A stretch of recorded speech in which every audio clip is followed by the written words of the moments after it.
Okay. Oh my God, we had all these questions. Okay. Charlotte Tomlinson Homan, Homan. She's a complete sweetheart, a wife of an NFL player that has severe CTE. She's always so supportive. She wants to know, Griffin, Mom, Jamie, do they watch over us? And the sweet peas, do they watch over us? Do Guardian and Peggy, I don't want to leave anyone out, do they watch over us? Do guardian angels guide and protect us while we are alive? Yes. Okay. Your mom's Sorry. taking this one. Okay. And says that's a wonderful question. Your mother wants to add, I could it'd be so cool if we could just see him on the video. Your mother wants to add that it's not just about them guarding us and watching us. That makes it kind of sound like a job. And she says, for me, she touches it, for me, it is a privilege to be present for somebody's journey. She says, for me, it feels much how I felt like when I was a parent on earth and having a child to groom. When we're on this side, even the angels, the guardians, your guides are seeing your journey in the same way. So whenever you feel low at the bottom of the barrel, she said, just know that you're not sitting there by yourself. And we're not there because we've been assigned to you. There's no pity. There's no sorrow or feeling bad for you. No sympathy. She says, only empathy on this side.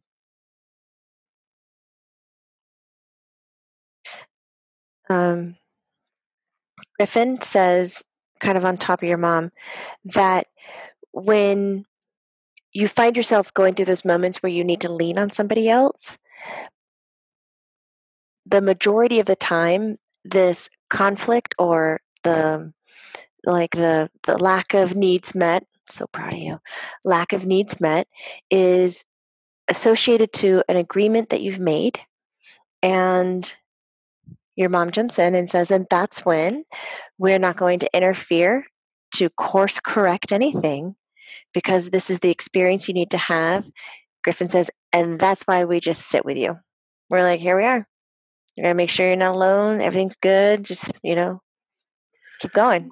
Mom, I love y'all's answer, and Griffin, I love y'all's answers. Mom, now that you're on the other side and you see things more, like way more than we do you look back on your life and think, boy, I took things too seriously sometimes, and it just really doesn't have to be that serious? Yes. Yeah. Oh, yes. Like I beat myself up more than I should have, or being late. Okay. That one really gets her. Not showing up with the right things. All Right. hers seem to be stemming from like being polite. Right. Or like, sometimes I used to, like, sometimes even still, like, I'll have anxiety. Let's say you get invited to, just say, a high school reunion or a prom or whatever. You always think you're going to be not dressed as nice as everyone else. And when you get there, you're like, why did I put myself through all that? I'm fine. Now that you see that, do you realize that we beat ourselves up a little bit more than we should? Oh, yes. Griffin goes, I even see that. Yeah.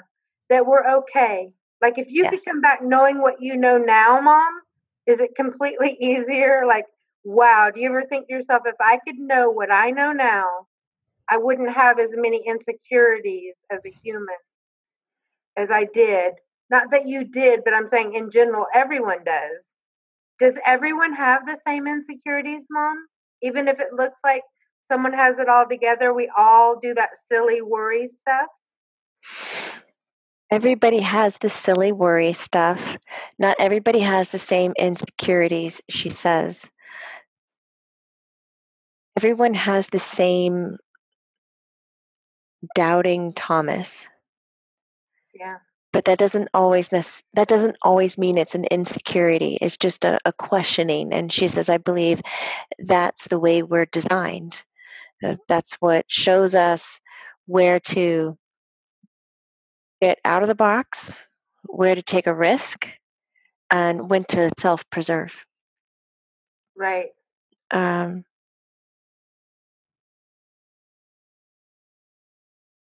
Griffin goes, I don't know, we're just all so different.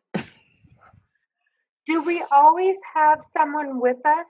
Like she's saying, do guardian angels guide and protect us while we're alive and they're watching over us? So are you ever alone as a human, or is there always someone with you? That's such a good question.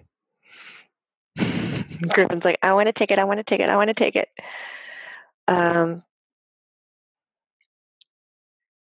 There is someone always available to you. Okay. Always available. Are they sitting in your lap or next to you or eyes on you at all times? No. Can they be? Yes, they can. Is it necessary? No. Because we talked about this before. Like, if you want to meditate while you're on the toilet, sure, we'll meditate with you. But if you're going in there for some privacy time, we don't need to be there. You could do that all by yourself. Okay. For people that have lost specific loved ones, like I can ask for Griffin, I can ask for my mom. They come. Now, Yes. people ask for Jesus. Does he come? Yes. Okay. So you can ask, anyone can ask for Griffin, or anyone can ask for Marianne. Yes. And you'll hear them, Mom? Yes. Wow. Yes. That's deep. She says, I have several people asking for me. Yes, especially since I know that you help children that transition or young people. Camp Marianne, if they ask you to watch over your child, do you say, okay? Yes. And you hear that. Wow. Yes. And she says, I am so honored to do that. Mm-hmm. Right. But she says, why did she just call you? Because she did not say Marshawn. No, it wasn't Marsha. It wasn't Marcy. It wasn't anything like that. She just called you something. It wasn't your name. I'll figure it out. She said, remember, when you're human, you're in one place at all times. You can't be in the living room and in the kitchen making dinner. Right. She said, I can. I can be in the living room watching something and in the kitchen making dinner. I can, pull myself away and be present for that moment and then collectively bring it back. So I'm not finding, she says, that level of being overwhelmed. That we have as humans. Yes. Right. Okay, we have 1 minute, so I've got to ask. I don't know if Chistopher Gregoire is there, but if not... He's not, but I bet we can get him. Okay. Your dad, Tim, had an incident, and your mom's terribly worried about him. They do landscaping, so they mow lawns, and they have a lot of accounts, like a lot of commercial accounts, like Dairy Queens and hotels, but they also have private accounts. Well, they're having trouble finding help that will stay. So he's doing a lot of the work on his own, and she's worried because he literally had an episode where he was literally almost looked like seizing, like a dehydration episode or whatever. I don't know what it was. Yes. No, it was total dehydration. You nailed that. Which brought up that Chris had told me before that he does tell his dad to stop and drink Gatorade and stuff, whether he listens or not. But she gave him pickle juice, honey, Pediasure, all this stuff, and she feels like a couple things. After he smokes pot, he's a different person with his CTE, like he's better, like a different person, and he'll listen and talk with her and stuff. but he literally worked himself to the bone and had an episode in the bathroom, was like twitching on the floor. And so she gave him all those things. And I suggested he wear one of those things that hikers wear, the little Camel backpack packs. water. Yeah. And Like Gatorade. right, because he's not taking time to stop and drink water. And so do you have any advice for them as far as their business? Because she's feeling overwhelmed, like the residentials and just keep the commercial. No. It's time to restructure, yes, but it's not, you don't have to let go. Okay. When you restructure,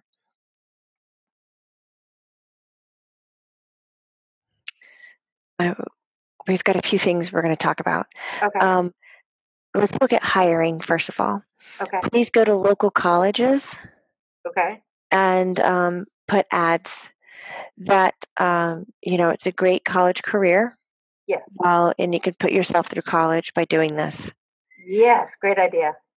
The other place to advertise are on job bulletins online, because we want to find people who are educated. We don't want to just find the people who are in transit. Okay. So online means you have to have access to the internet, which you already have to be in a certain status to find. You have to be able to search for it, read it, so it shows a bit of a responsibility, so forth. Boom, done. Now, the restructuring happens with how you pay. So you want to have 2 lead people underneath him. Okay. He's number 1, 2 lead people, a lead in residential and a lead in commercial. Okay. Not only will they make a kind of salary for the work that they do, they're going to make a commission off of every project. Every project completed, they'll make a commission. So if 40% of it immediately goes to pay for, the home life, every dollar that comes in, 40% goes in his pocket. Now he has 60% to pay the boys. So let's say 30% goes to pay them. Now he has 30% left over. Some of it's going to stay in the bank to keep running the business. But let's say he has like 5 to 10%. That's flex. Right. So he could say, well, this 5% is now a bonus and it goes to you, the leader of the commercial or the residential. And then you could take that 5%, you could pocket it, or you could actually give it to your workers. So it gives an incentive that when you're the leader of the team, you then get to rationalize how the money flows, and you could hold it and give bonuses for a good week. You could do all kinds of things, but it's going to be up to his managers. Like he'll have 2 managers. He's the president. Okay. I'd really like to see, I love you, Chris, the mom be considered the president. Okay. Making the decisions. Okay. Dad's the face of the company. Yes. And a worker. He makes his own salary. But mom is the one who says, we're going to hire you. And I trust you. And you have this background in landscaping. And you have this. And so we're going to keep you. And you're going to manage this side or that side. Okay. Perfect. I love it. Because I think she was feeling so overwhelmed, because I know she does the office stuff. Then people were getting their paychecks and quitting. So then she thought, I'm going to have to get rid of some people. She used to have really good people years ago, but then she's been having a hard time finding people that stay.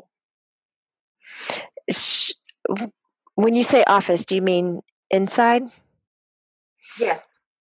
Because Chris is saying it's time to look at hiring 3 or 4 people together. Don't tell the team right now. And it's a complete restructure, because when you get one bag egg and the good eggs left, when somebody would come in and accept the job, they would accept it because they were on the bad egg level, and you constantly got shitty people. Right. You're going to have to clear everybody out. And before you hire, you pick your people, you get them to meet each other, you tell them your plan, what you want, could you work together, and you set the tone and you say, I only choose to work with people I can communicate with, people who are invested into this and people who want a happy work environment. And if you guys can't do that, we need to look for somebody else. But keep the bad eggs while you're fishing for all this good stuff. And then once you have it in place, go, okay, you'll have a job in 2 weeks. Right. Give everybody a 2 weeks notice and you trade them out. Right. Because it sounds like your dad is taking it all on him and getting dehydrated. And it's not good. No. It's not good. That's going to be fun, though, doing that clean sweep. Right. God, but it sounds exciting. Like they have a lot of good. Business is going to be so good. Like there's going to be more money. It's not going to be stressful anymore. Right. Changing the structure like that is just like flipping it inside out, and you just didn't realize the treasures you were sitting on. Right. And do you suggest also that your dad wears one of those hydration bags? Yes, camel pack all the way. Because he doesn't take time to stop and take care of himself. No, he doesn't. Silly bean. Yes. Okay, he did not say that. I said silly bean. I love you. Said, thank you. He says, I love you too. I love your son. I love you, Mama. I love you. I love you. Everybody's saying goodbye.